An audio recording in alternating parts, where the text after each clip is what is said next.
Several years ago, my husband adopted a dog named Sadie. She was an Australian Shepherd.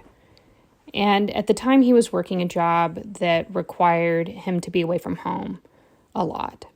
So his parents ended up taking Sadie, and they kept her for the rest of her life.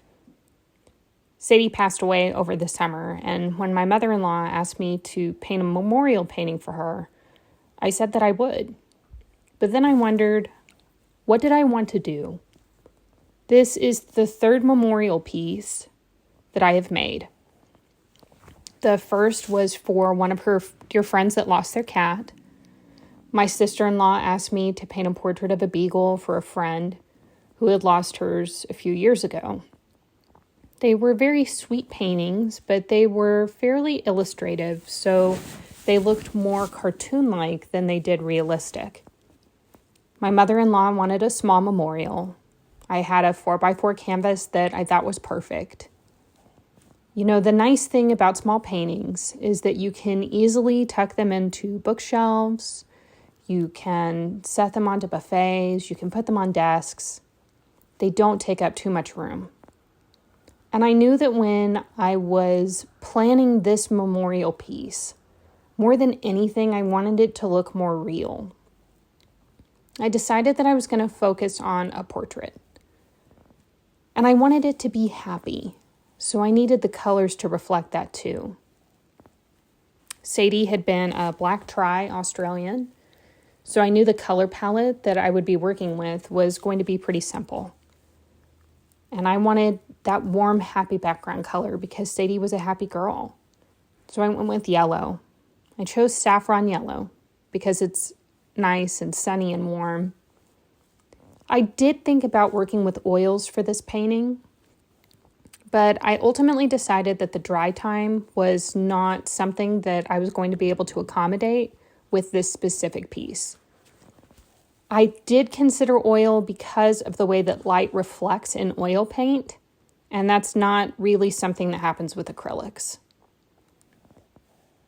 But I did settle on acrylic. It dries fast. It's something that I'm very comfortable with. And in this instance, it was more appropriate. I mapped out the portrait that I wanted to use, and I began to apply my background.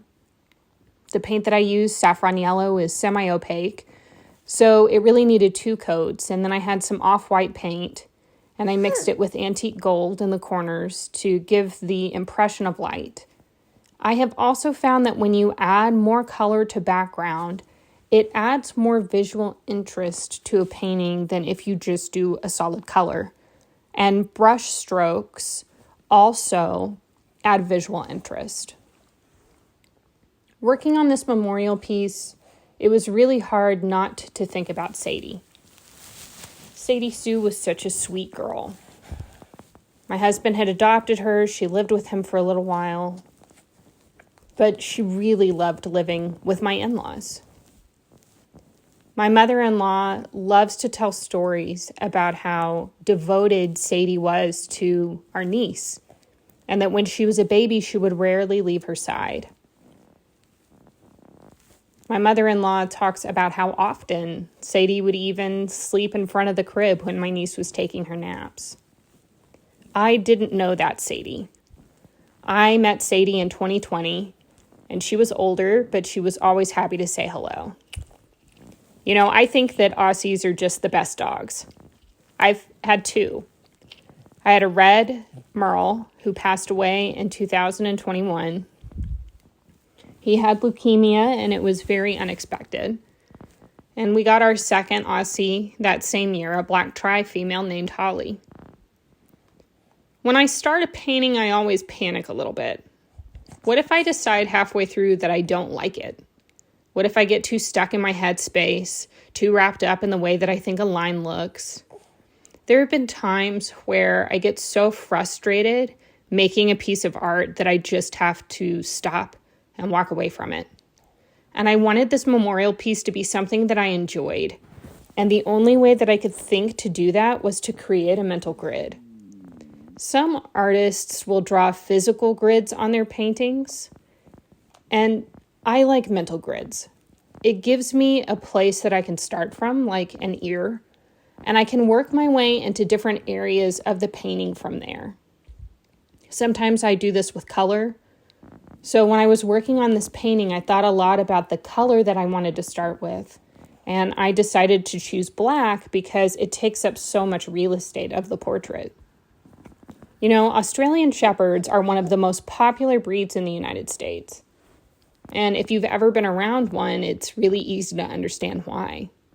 I think that they are quite simply a fantastic animal. It's a medium-sized herder that has its genetic roots in Spain. And there's a lot of folklore surrounding the breed and how it came to the United States, how it even got to Australia. Essentially, the story goes that Basque shepherds took the dogs with them to Australia when they were working sheep there. And then from Australia, they brought the dogs to the United States when ranchers were sending sheep to the country. Per the American Kennel Club and Juanita Eli, one of the oldest documented breeders of Australian Shepherds in the United States, the breed came to Australia from the Great Pyrenees, which is an area between Spain and France. And these shepherds took their animals to Australia to work, and from Australia they came to the U.S.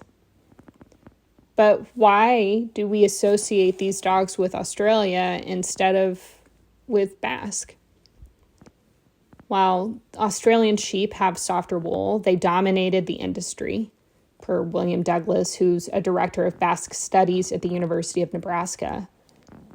And because of the quality of Australian sheep, there was an increase in Basque immigration during the 1940s. And many of these immigrants worked with those animals, and they brought their dogs with them. But the dog breed that so many of us have come to know and love is really at its heart purely American. Aussies have keen minds. They love tricks. A lot of people use them for work dogs because they have magnificent herding ability. They gained a lot of popularity in rodeo circuits. A lot of cowboys use them to help herd bulls. They can use them for entertaining. They're very smart. They can be trained to do almost anything. And they've been used not only for herding, but also as service dogs and therapy dogs, and of course, entertainers. They have beautiful, unique coat patterns, from merles to tries, and they often have multicolored eyes. Many Aussies will have naturally bobbed tails. You have a 1 in 5 chance. And my first Australian, Bronson, was born this way. But our second, Holly, was not. And neither was Sadie. Their personalities are fun, they're spunky, they love being close to their family members. Holly likes to sleep on the pillow above my husband's head, and Bronson used to lay right against my side. Sadie was definitely a social butterfly. You would find her under the table or laying on the floor nearby where she could stay close to you. As I'm making this recording right now, my Australian Holly is laying at my feet. They love their families. Aussies are agile dogs. They're great jumpers. They can leap 3 to 4 feet into the air. Holly loves to leap from the couch to the ottoman and back again. They're just so full of endless energy. And that was something that I wanted to capture in this portrait. I wanted to show a happy dog. I wanted to show a smiling Sadie. And I think that I captured that. With grief and loss, I can't help but think about legacy.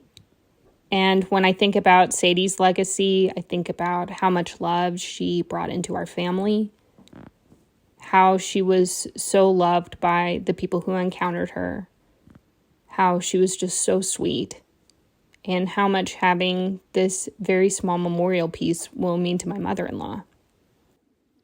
Signing my name on a piece is always the last thing that I do.